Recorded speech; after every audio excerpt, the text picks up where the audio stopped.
From the halls of Austin to the fights in D.C. that hit us at home, this is Politics with the Big Dogs. Folks, as we've been talking, this is Anthony Holm, host of Politics with a Big Dog, and we have a big dog here today. We have one of the great citizen activists in Texas. She's so impressive, Rebecca Hardy, and I have been wanting to get onto the vaccine issues the last few shows. We've run out of time. We have the expert in Texas. Please introduce yourself to the listeners. Hi, I'm Rebecca Hardy, and I am the president of Texans for Vaccine Choice.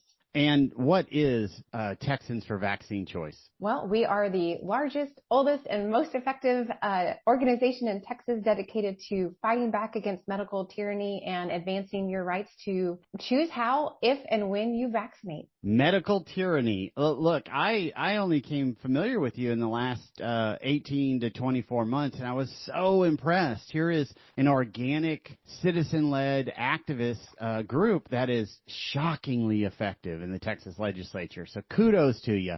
Why don't you do this? Why don't you fill in the listeners a little bit about your background the last 10, 15 years that led you to Texans for Vaccine Choice, and let's take it from there. Yep. Well, just very briefly about me. I was a practicing speech pathologist for a couple of decades.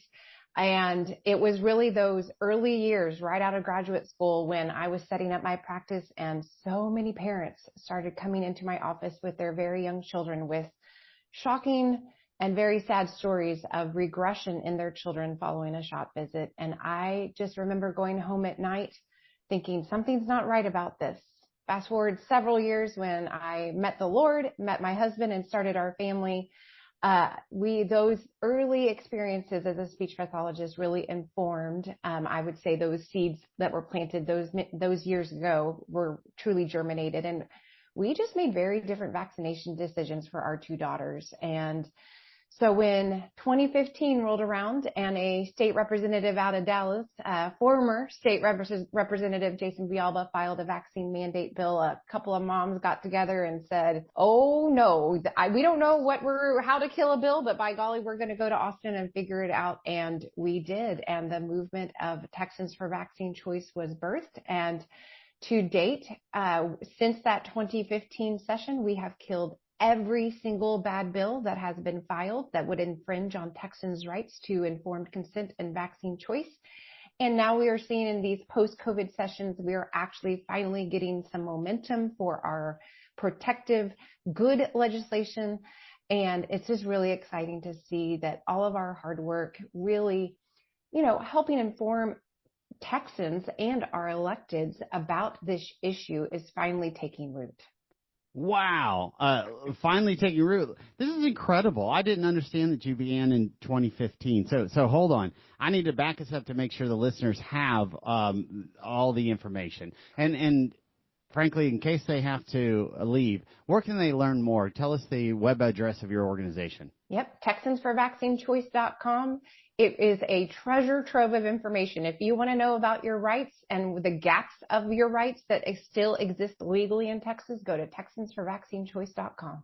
And make sure, please, Rebecca, that you plug that a few times through this show. I want to cross-pollinate. But a few things. We've got to back up on some of what you said. First and foremost, most people think that politicians are scared of money, our elected officials, and to an extent they are, right? And they're scared of being primaried or challenged. But I'm going to suggest to all of us, perhaps the scariest phrase for any elected official is, a couple of moms got together. I mean, talk about affecting change. There's virtually, like, if a couple of moms get together on the national debt, I think suddenly we'll be right side up on our finances. Moms have it all. Moms get it done. Moms know how to stretch a dollar. We know how to wear multiple hats. It's no joke, right? And it's funny that you say that, because after that first session, when we didn't know what we were doing, but by golly, we did it really well, a couple of state reps actually invited us to coffee during that summer after that 2015 session and basically said exactly that. They said, we have never seen moms take over that Capitol building like you guys, like you mad moms in minivans, as we were called in those early years. And they said, listen, you're onto something. You need to form an official organization because this issue is not going anywhere. And by golly, do those words just echo in my brain all the time, because just 5 years later, here comes COVID.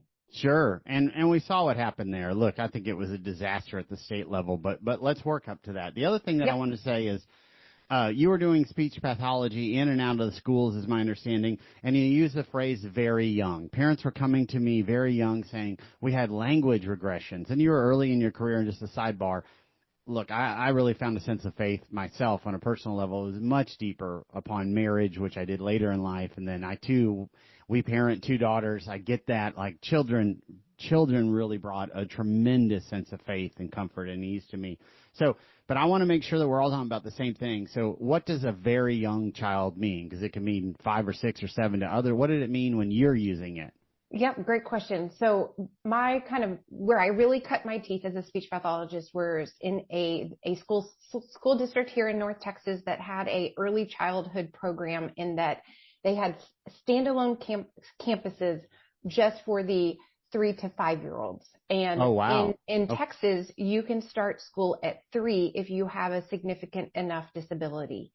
And so we were transitioning a lot of children from the early childhood intervention program. ECI is how most people know what that program is, and that serves the birth to 3. And so around 2.5, ECI starts transitioning to the public schools if it's appropriate for those children. And so we did a lot of those intakes for the most profoundly disabled kids in our state. And so that's kind of that sweet spot of, when I say very young, I'm thinking 2.5 to 4 was the primary age that I was serving. Super helpful. And a little other sidebar, when I was deep in the educrat fights going against the teachers unions and the moderate R's who want to defend the public school system without issue and zero competition, they said, we want your kids C to J, crib to job.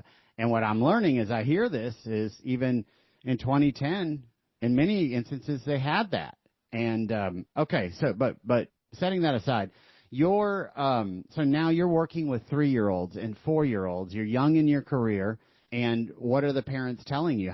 Well, I guess they're by definition, they're 3 and 4-year-olds who have severe enough impairments that the schools have taken over. Fair? Fair. Okay. Very. And what are these parents telling you? What's causing this realization for you? They, and I'll tell you, I'll be very, very upfront. I mean, not every parent had the same story, right? But a pattern emerged where several of these moms would come in just devastated and said, I'm here. I link this. My child was normally developing, meeting all milestones, and then something changed. And it lines up with a well baby visit, which really that is a misnamed appointment. These are shot visits, plain as day. And, these are moms dealing with a lot of emotion, a lot of regret. No parent wants to think that they opted their child into something that injured them. So it was kind of this moment where I had to quickly learn how to be not just speech therapist, but also counselor. Really just, it became a ministry many days. Because it's, regret is just such a nasty beast to deal with as a parent. And this was before I was a parent even. And so it was heavy. So anecdotally, you saw a pattern of parents coming in saying, hey, my kid was on par, and we got some vaccination, and shortly thereafter, they slid backward or failed to continue growth. Wow. Exactly right. And so, like I said earlier, I'm going to age myself here, but this was in the early 2000s. And, like I said, I also didn't really know the Lord. But even with all of that stacked against me, with my, youth and my lack of a biblical worldview, I remember thinking, just why aren't people believing these parents? When as a society did we decide to stop believing moms, right? This is how God ensures the continuation of the human race, right? Moms know every twitch, breath, stretch, babble of their baby, and they know when something has happened. And why don't we believe them? Absolutely, and grew them in the belly. I mean, look, we have daughters, right? And they tend, at certain phases of their existence, love their dads quite a bit. But I always keep reminding my wife, you grew these living beings. And by the way, I've got you on age, so please engage and don't sweat it in the slightest. So here we are. you're young, you're seeing this pattern. And by the way, anecdotally, I had a similar event with our children. I remember, I forget which girl, but the doctor, I said, hey, I want to spread these vaccinations out as much as we can. This was a long time ago. And the quote they gave me was, it'd be like putting your kid on the freeway to play Frogger and have your little baby jump from lane to lane. It was a lot of pressure from, in theory, a well-educated, capable being out there to do no harm, your doctor, right, your pediatrician. The stories of coercion that I hear, you can only imagine. But that's next level. A Frogger analogy, that's new. It was. Hey, just putting them on the highway. Remember that game Frogger? That's what she'd be doing across the 11-lane highway. I just thought, what? So now you've seen this in your professional career. You have your inner voices telling you, all the moms' inner voice are telling you, I can't prove it, but I know this happened. You know, they're linked. And then Jason Villalba, who was defeated in a primary, former state rep in that North Texas area, filed a bill. And tell us what the bill did. Mandated vaccination. It would have removed the exemptions that Texas school children have enjoyed for decades in Texas. So I just want to make this clear. Kids can go to school in Texas with some, all, or no vaccines, no problem, with an exemption affidavit. Like, this has been the law of the land for a really long time in Texas. So that bill was filed. If we back up a little bit in vaccine history. Please tell us. In 2014, what we were dealing with as a nation was, you might recall, the Disney measles outbreak. And about 100-ish people got measles out of a Disney. Somebody, I don't even remember the details. Somebody at one of the Disneys showed up, and the tens of thousands of people and 100 kids got measles. Okay. Well, it was 100 people. It wasn't just kids. It kind of spread over multiple states. A lot of the people were vaccinated, but it became this big story across the nation.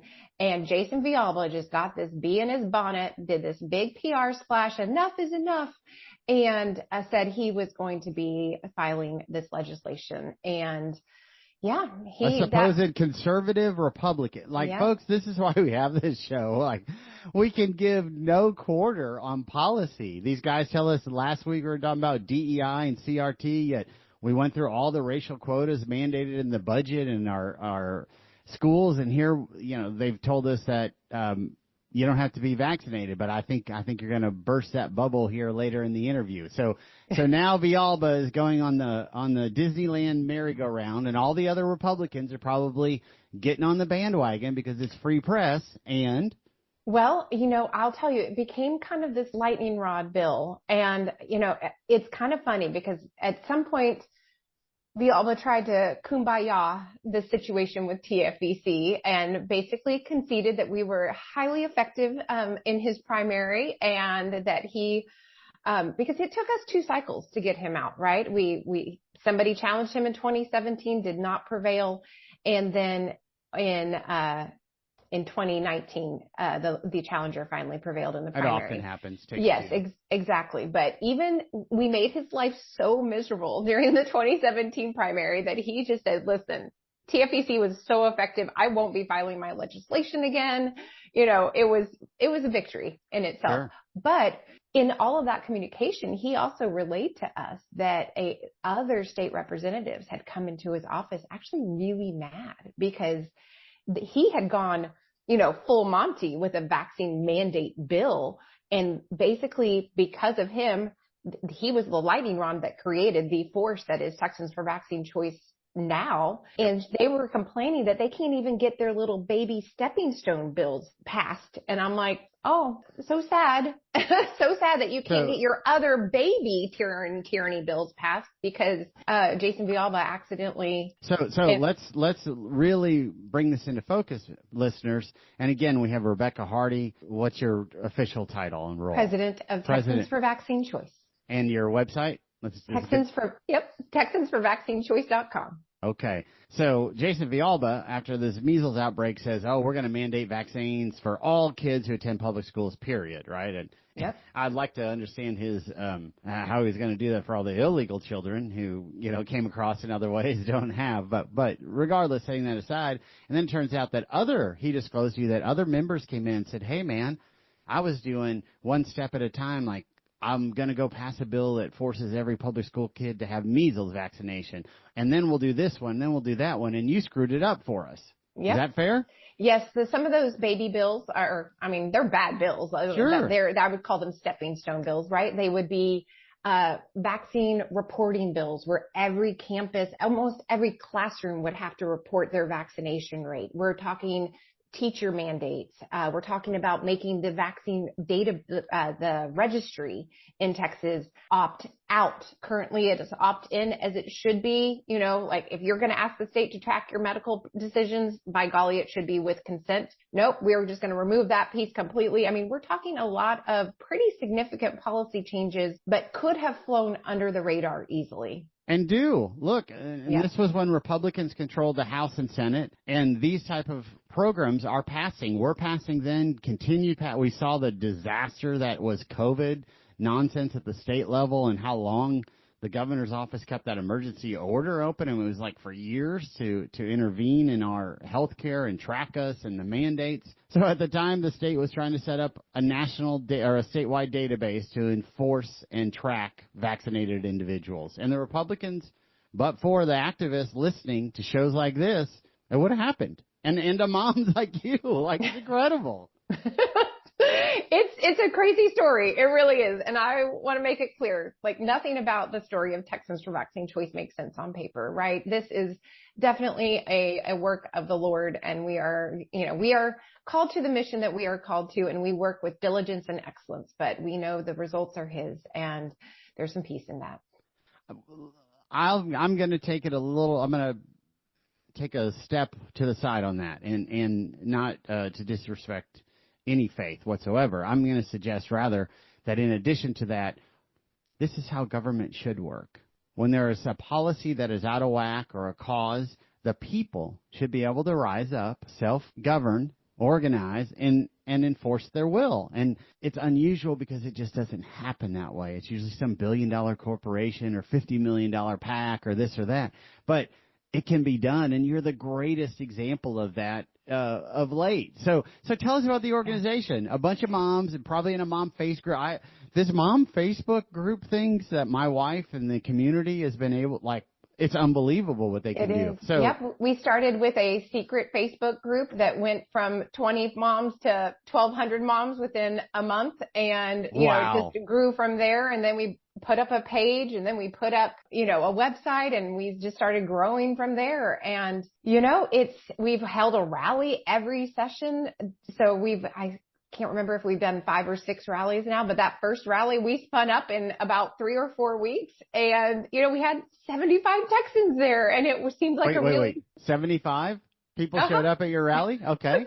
Which seemed like a big deal. Maybe it was 75-ish, and we had 2 brave legislators that were willing to come out on those south steps of the Capitol with us. Aww. And, that was it, and I kind of want to use this as an opportunity to just kind of explain those first 8 years were rough, right? I mean, we had those early years, especially, I mean, we would have kind of some hushed conversations in the hallways where some state reps would say, hey, look, I'm with y'all, but don't you dare put my name on anything. Right. And so it was very, very much so discussions being held in the shadows of the hallways. Right. And it was very hard to get traction on our issue. So like you, I don't wish the COVID response on anyone, right? The levels of wickedness and just tyranny, we will be unpacking that for a long time, right? Absolutely. But if we can provide a little bit of redemption for that nonsense and capitalize on the momentum, like we collectively all experienced this massive spotlight on just how far Big Pharma will go to control nearly every aspect of our lives, let's make sure that never is able to happen again. 100%. So 75 people at your first rally, and then skip us ahead a bit. You said you've done 5 or 6 rallies. What are we looking at? Yeah, we had one rally that in the height of COVID that had about 1,500 people there. Our rally in 2025, unfortunately, the weather really impacted that. And so we still have like 200 or 300 people there, and who came and braved the cold and the rain. So we're pretty diehard here. The point that I want to make the most, though, is just to compare who shows up from the electeds. Because I told you in 2015, there were two. One state rep and one state senator that were willing to come out on the South Steps with us. Strong. In 2025, 40 showed up. And that was just the ones that were able to get out of committee to come, not even all the people that were invited. And so to have nearly 40 people there, proudly getting introduced, some that were honored to be chosen to share remarks, it's just such a testimony to just how much a few moms banding together who have worked tirelessly on this issue to truly keep it in the forefront of public discourse, to shine a light on these stories of injuries and really instruct Texans on where this is going if there's not a backstop. It's just it was a moment for those of us who have been pushing this boulder up the mountain for a long time. And folks, if you're just joining us mid-flow, this is Anthony Holm, host of Politics with the Big Dogs. We're talking to Rebecca Hardig, founder and president of Texans for Vaccine Choice. You can learn more about them at TexansForVaccineChoice.com. And go to our website, sign up for our newsletter, politicswiththebigdogs.com. We'll have links to Rebecca and her organization. You can cross-pollinate them all. It's fascinating. So about 20 moms got together, in case you're just joining us, in 2014, 2015 time period, because Jason Villalba, a Republican up in the Metroplex, who claimed to be a strong Republican, decided we're going to mandate vaccinations across the board for every public school child, which is a huge deviation from religious exemptions and other exemptions for a small portion who believe in it and want that. He said, nope, every kid's going because some measles break out among adults and children in Disneyland, of all places. He took a headline. 20 moms got together, and a month later it was 1,200 moms. And the foundation, as I'll suggest, of Rebecca's engagement was from her early career when she was a speech pathologist and is obviously still a speech pathologist. And parents were coming in saying, hey, my 3-year-old's regressed in verbal language skills and it happened right after this so-called wellness checkup where they got vaccinated, and just legions of these. So there's a pattern here that the medical community doesn't want to see, and the legislators wanted to shove down our throats to force it. And Rebecca and 20 moms turned into how many moms? What are we talking about now? Can you share? Yeah, well, I mean, I would like to make it clear that it took us a while, but the dads have finally shown up, and I'm really excited about that. Go Papas. Right? Yes, that's right. Listen, as much as I love a mom-driven movement, the dads' voices are crucial in this fight. They really are. They are able to connect with the mostly male legislators better. I mean, it's just the facts. We have made great strides and great gains for sure. But when those dads show up, there's just something special that happens. But yeah, our subscriber list is over 100,000. We have truly been working to grow this movement, and we say we'll go anywhere, we'll talk to anyone, we'll have one conversation at a time. At some point, we will have talked to all Texans. So 100,000 people organically happened. I mean, you weren't a professional organizer. You weren't a what you have built, I spent a big piece of my career doing and implementing over and over on different subject matters. But yours was the first time figuring it out as you go organic. That's just so incredible. Tell us about that. None of us had politically engaged. My only kind of political bona fide was that I listened to AM radio-ish. I mean, that's not even a thing, right? That's not a bona fide. I was every candidate's worst nightmare from a voter standpoint. I mean, I literally would show up and be like, I saw a couple of yard signs for that guy. I mean, I can't explain more on how unpolitical all of us were, right? This is truly just something that has been birthed out of our deep love of our families. And so it's unfortunate that politics is such a game that it is, but it's not brain surgery, right? You can get involved, you can learn the rules, and you can play the game without compromising your integrity. We are a testimony to that. We have, in the last 2 sessions, we've gotten 13 standalone bills over the finish line, and we've done it with just scrappy hard work and building relationships and being known as, just the calm, reasonable voice of vaccine choice.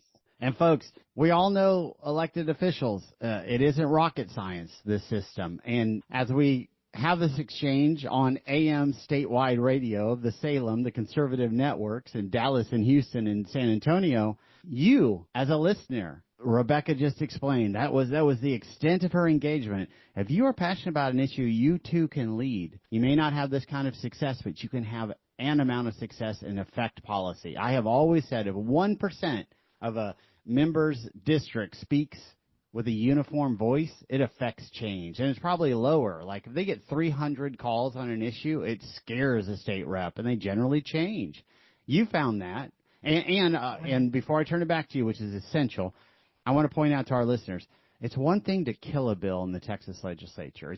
The system is designed to stop bills. What Rebecca just said is we passed the affirmatively moving a bill into law. I believe you said 13, and these are protecting our children, protecting ourselves, ensuring that we aren't mandated without our knowledge or otherwise into a health tracking database that the state is pushing. So you went from stopping a bad bill to the ability to move forward policy, which is a huge thing under the Texas system. How can we inspire? Tell us about those. Yes. Well, yeah, but in the first 8 years, we were primarily on the defense. We were just killing bad bills and maybe hoping for a pro-parent amendment on maybe a CPS reform bill. We had some early success with that, and we thought it was the biggest deal. And it was. I want to make that clear, but that was all we could really hope for. In these post-COVID sessions, yes, we are finally getting, it's more palatable, right? It's cool to be for vaccine choice now, and I'm here for it, right? It's not, we do not have to have these conversations in the shadows of the Capitol halls anymore. And we have passed some great bills. The greatest one I would say is our over-the-counter ivermectin bill that was added to the third special session agenda in 2025, and that is fully in effect here in Texas. And the question I get a lot from other people is, why is a vaccine choice organization supporting over-the-counter ivermectin? That seems kind of an odd choice. And I say to them, we followed where our supporters led us. We had a lot of bills we were supporting during the regular session. And when that OTC ivermectin got a hearing, again, earlier in the year, you can track the online comments for bills. And this one had, I think, like 10 times the number of online supportive comments than our regular, even just vaccine related bills. And so it was a wildly popular policy, which is now fully in effect. We have an over-the-counter ivermectin database on our website, so check it out at TexansForVaccineChoice.com. And we also, we had the print from home exemptions. Previously, to get an exemption to enroll your kids was a very cumbersome hard copy mailed system from the health department, very cumbersome for the parents and expensive to taxpayers. We have now streamlined that process where people can just print that exemption form from home and get it turned in. We've banned discrimination based on vaccination status for organ transplants patients in Texas. A lot of really crucial wins that are not just holding the line, but advancing them here. That's so strong, and I want to get into them. And look, I'll speak to the ivermectin. I'm somebody with immune compromised. I was terribly sick when I got COVID, and probably pretty closer to death than I realized at one point. I've had it 5 or 6 times, but getting ivermectin has always been such a battle, and even the pharmacies at HEB, who's prescribing this? What are you getting it? How? And I think it's just systematized at HEB, one of the largest pharmacies in Texas. So this affirmative right to get it over the counter, I'm vaccinated from COVID. I kind of wish I wasn't. I think I am having some effects, but it's neither here nor there. I am excited that I can now go, and if I go to your website, I can figure out where I can buy it over the counter without issue, because I know my local HEB, they really grind. They don't want it. They don't want it prescribed for COVID. Why do you have this? You have to basically sell them. Oh, I've got worms or something. It's crazy. It is. And I'll tell you, the vast majority, not even the vast, all of these are these local mom and pop pharmacies that are not controlled by corporate powers that be. because they're still on this follow the science boondoggle nonsense, trying to shame people into what we know is anecdotally sound. Ivermectin has been around for 60-ish years and used for humans as well. Just like we anecdotally are seeing a strong correlation. A kid gets vaccinated and they regress. I had one of the most heartbreaking exchanges with a mama who was crying, saying, my kid is fully autistic and wasn't. I could see within 24 hours after the vaccination just the face change, and it's never changed back. And I mean, just taking the soul of the mama. So let's talk about how the state was repressing organ transplants. Because I bet people didn't know this. We think of Texas as this bastion of freedom. It's really not. It's not even free enterprise. It's big business, things that we've talked about. But tell us about this. What was going on? Yes.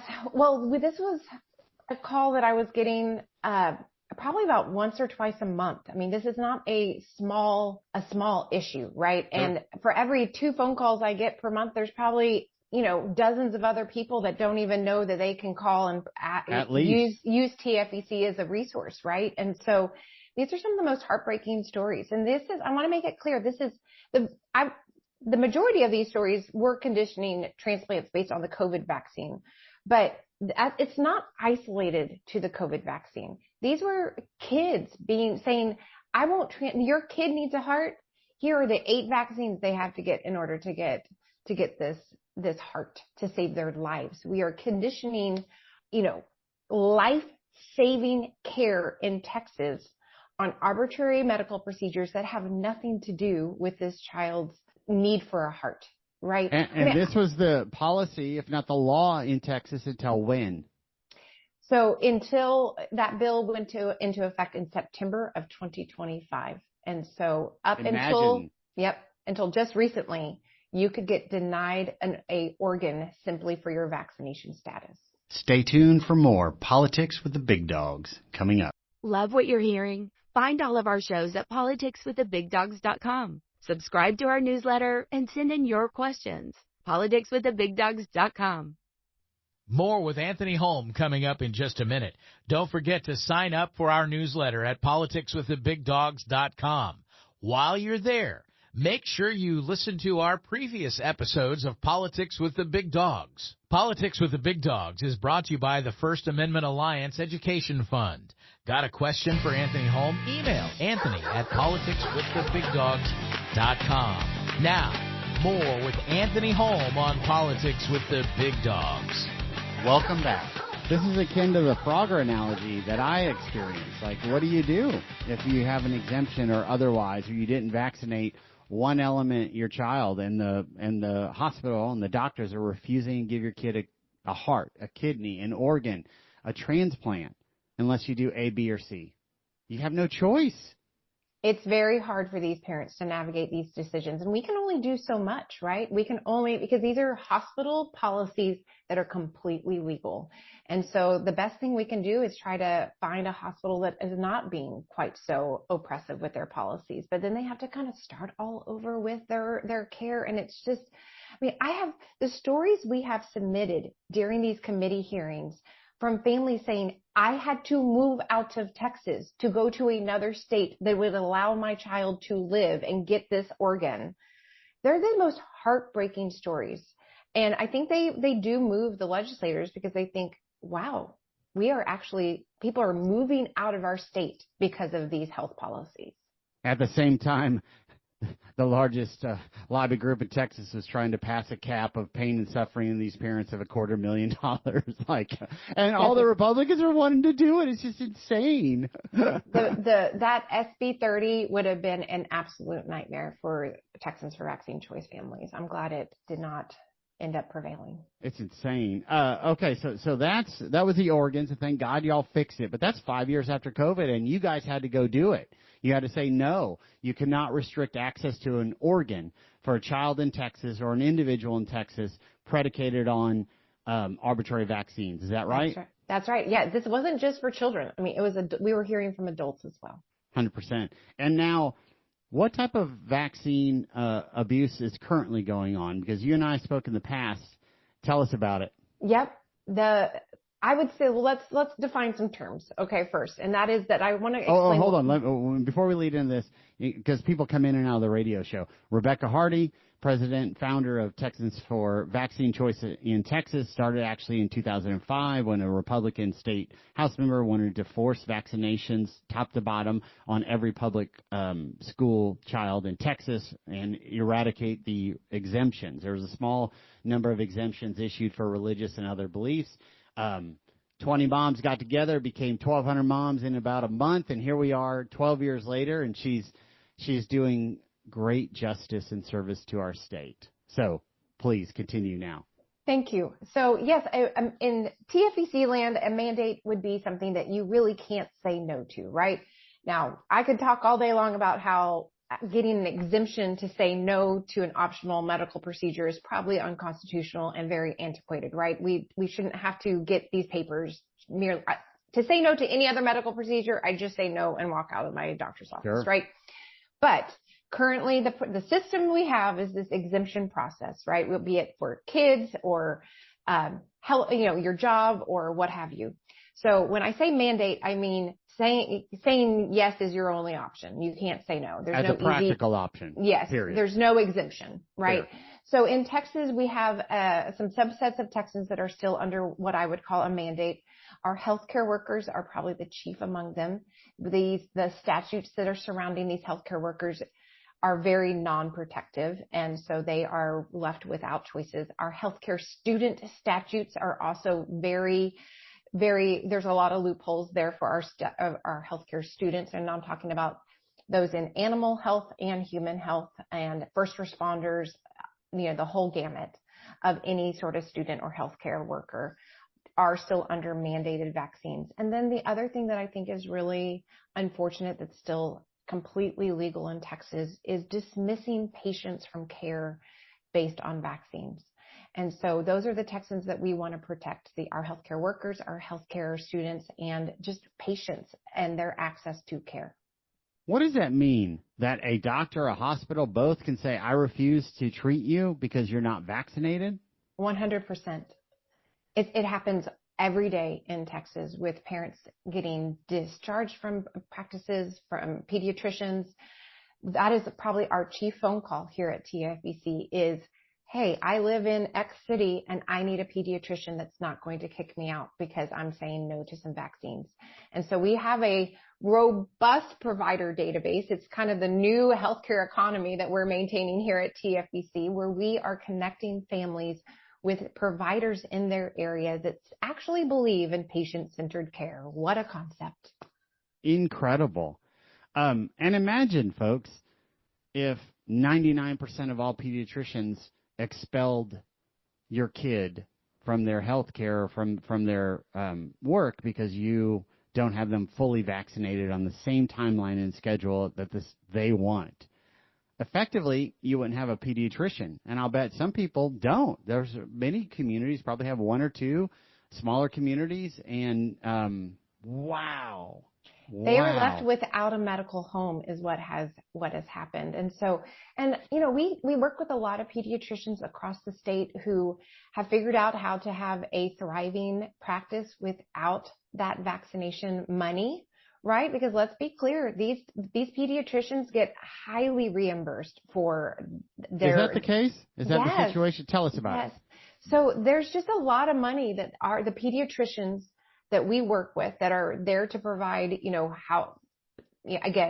vaccine choice for their families. They have relayed to us, we have to charge more for these office visits because we are leaving so much money on the table by not vaccinating with the full gamut of the schedule, because the schedule has exploded. It is a lot of jabs across the child's life. And it's they're leaving a lot of money on the table with it when it comes to reimbursements for office visits, bonuses from insurance companies. And it's an unfortunate situation, but it is, I don't think any doctor is out there vaccinating thinking that they are harming children. I want to make that very clear. Sure. Right. But I do think that you can't separate that amount of money from their bias towards the industry. And of course, we're all frustrated by the healthcare system, right? Because we walk in, it's about the only service I can think of where we don't see the menu. It's going to cost A, B, C, D, and E, and you walk out some hours or a day later, and you get a bill, and it could be $4,000, it could be $40,000, and either one are not unreasonable, right? Like in theory. Yeah. So we don't know exactly how much Big Pharma is in some way, shape, or form reimbursing an office visit so that the pediatrician can discount to you, of parent, right, so that you get the jab and the vaccines. We just can't see that flow of money, but what we do know is pediatricians who are saying, hey, I'll see your kid without being vaccinated, and I'll still give them good care, are saying I have to charge more to make up the delta that the other pediatricians are getting, presumably through pharma or rebates or something. Correct? Is that a fair assessment? That's 100% accurate. It's Shocking. a sad reality. Yes, sir. Look, we have so many problems here in the healthcare industry. I'm a lawyer, injury lawyer, and I get people who walk out of the hospital. They go to, after a crash or something, walk out of the hospital, and the hospital gives them a bill that says, hey, all of your medical care, MRIs, everything else is $20,000. But we know you don't have insurance, so you just have to pay us $3,500, right? That's the cash price. And then they come back weeks later. Oh, you were in a crash and you might get a recovery? No, we put a hospital lien on for $20,000. It's just shocking. But let's go to what you said earlier, because here's what I think I heard you say. Healthcare workers still have mandated vaccines. Is that right? Yes. And my brother, who works in a hospital, called me. He was like, calls me Tony, like, what about this COVID vaccine? He had to be an early adopter. If I'm going to keep my job, I have to get this. And what I think I heard you say is first responders, EMS, fire, and others, they have to be vaccinated as well? Yes, they can. So the way the statutes, I'm just a policy wonk at heart. And so I'm going to go into the statutes. The way the statutes are written surrounding these medical facilities is that they say the facility shall have a medical exemption policy, and they may have a religious exemption policy. And, I know you probably addressed on this radio program the difference between a may and a shall when we're talking legislation, but a shall is a mandate, right? They shall have a medical exemption policy. Well, that could really seriously be our medical exemption policy is we don't have one. Oh, right? Wow. There's a policy. It doesn't say they shall exempt. It right. says they shall have a policy, which could be 0 exemptions. Exactly. Or this super narrowly defined situation, right? And so, the may have a religious exemption means, but most of them don't. Most of them don't. Yeah, of course. And so we have this patchwork of policies at every single medical facility across Texas, and it becomes just a nightmare for these healthcare workers. And so, we try to help on our website, help these workers navigate this. And our chief advice is don't sign any employment contract until you've seen what their vaccine policy is, because you don't want to, get a couple of years down the road and then get surprised by this. But you said earlier, I believe, tell me if I'm wrong, that veterinarian students have a vaccine mandate as well, or effective mandate. Medical students in Texas? Yes. Nursing students in Texas? Yes. What about like phlebotomists and not a nurse but in the healthcare space? The folks who draw blood. Any sort of health-related program will require vaccines unless you are able.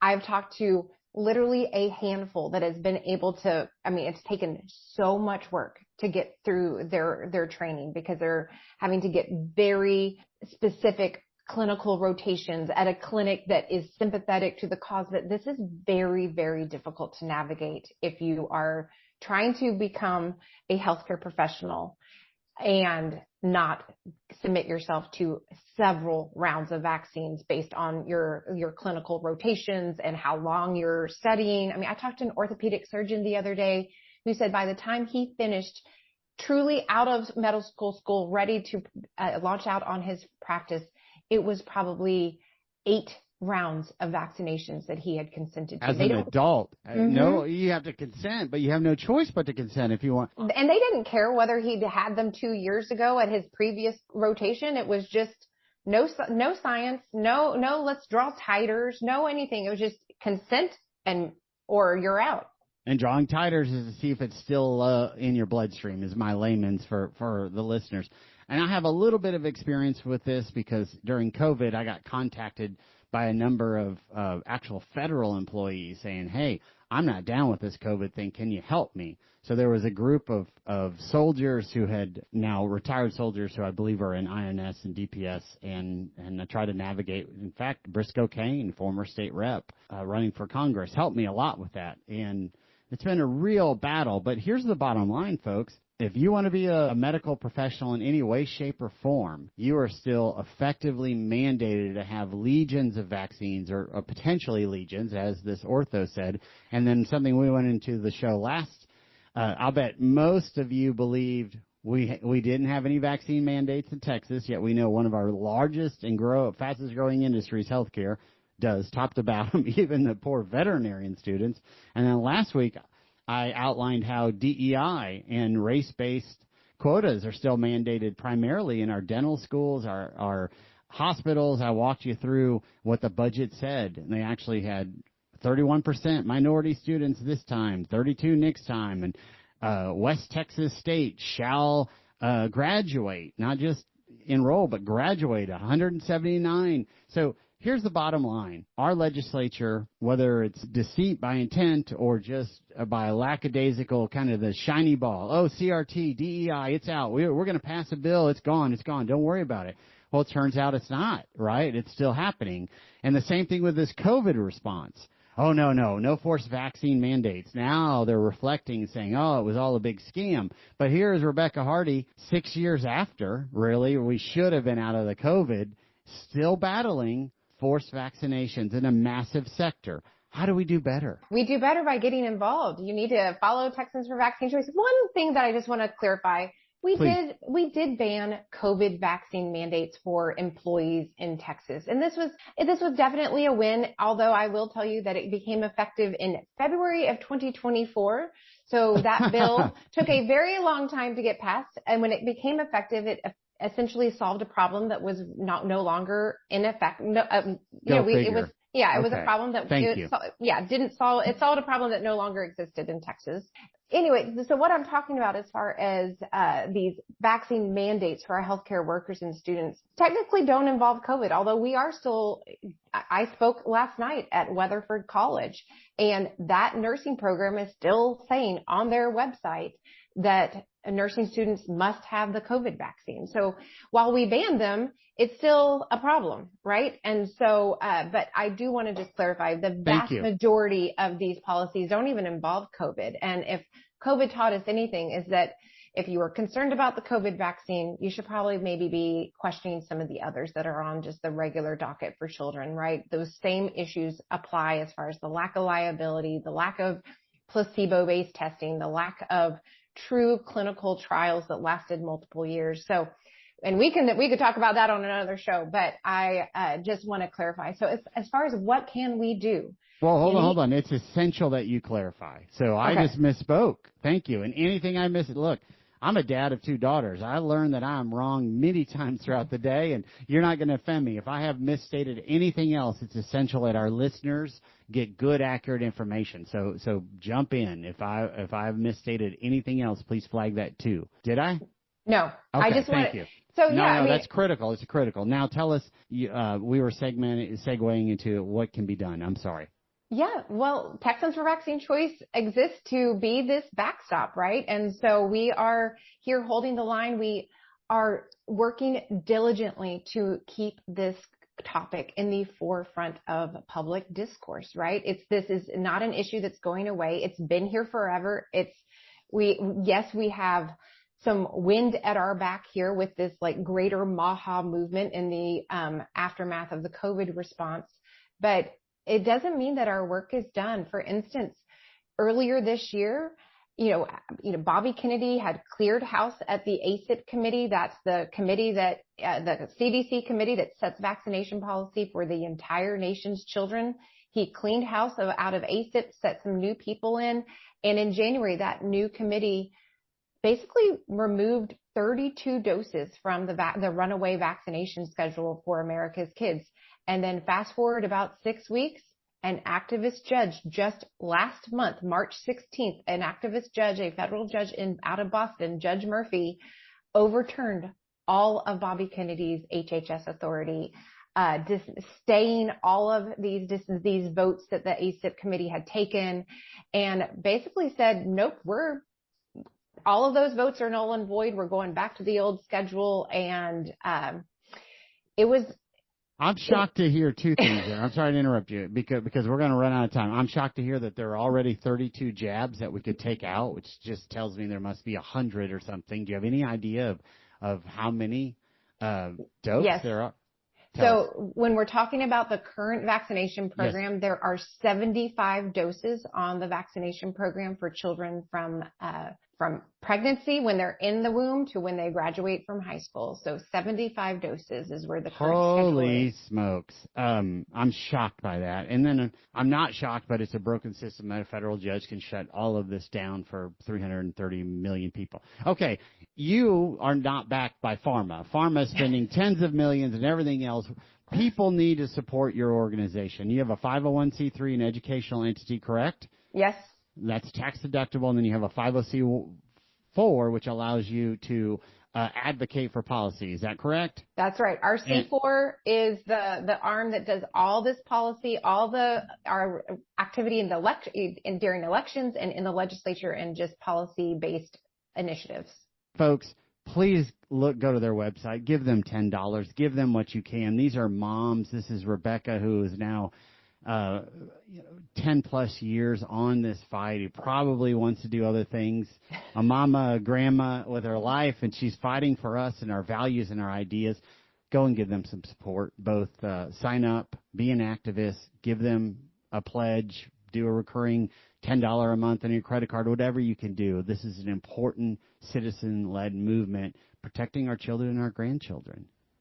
That's right. Well, thank you. That's right. Listen, Big Pharma spends more on lobbyists during the 5 months of the legislative session than our combined biennial budget. And so nobody is in vaccine choice politics to get rich, right? We are just here to do good work and to just protect our most precious resources, our Texas citizens, from oppressive vaccine policies, right?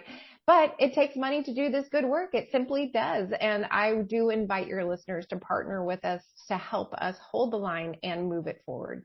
And let's fix it so that our healthcare workers and our veterinarian students, let's get this fixed, folks. Speaking together, we can get it fixed. It's just so shocking that children weren't going to get organ transplants because some hospital or doctor said, oh, no, all 75 or all 63 of these vaccines have to be in your kid's system first.